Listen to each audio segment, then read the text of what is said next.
At the end of the day, the overwhelming majority of expenses are going to be taken care of by workers' comp or the city, if you will, the municipality, the county that employs them. And then however they have that set up through workers' comp insurance. In the past, KOCO5 has reported on several law enforcement officials that were injured in the line of duty. Most recently, Sergeant Justin Hackbarth with Norman Police, who was hit by a driver on the side of Highway 9 last week. Two other examples are Sergeant Joseph Wells of Edmond Police, who was hit by a driver during a pursuit, and Deputy Mark Johns of OCSO, who was shot by a suspect in 2022. In all those cases, public requests for donations and extra funds after they were injured. Well, if someone's injured and then they have significant injuries, meaning amputation, not able to walk anymore.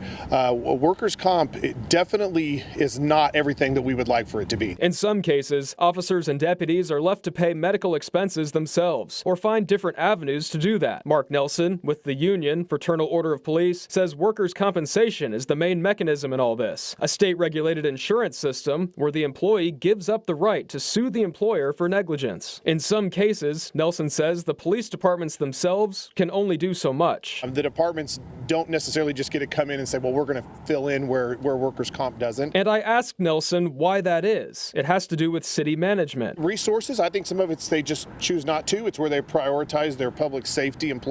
There are state laws and rules in place for injured law enforcement staff. Necessary medical treatments and vocational rehab are usually covered under workers' comp, as well as payments for lost wages, which in Oklahoma is calculated around 70% of average weekly wages. State law requires certain amounts of time where this person can be off work to rehabilitate.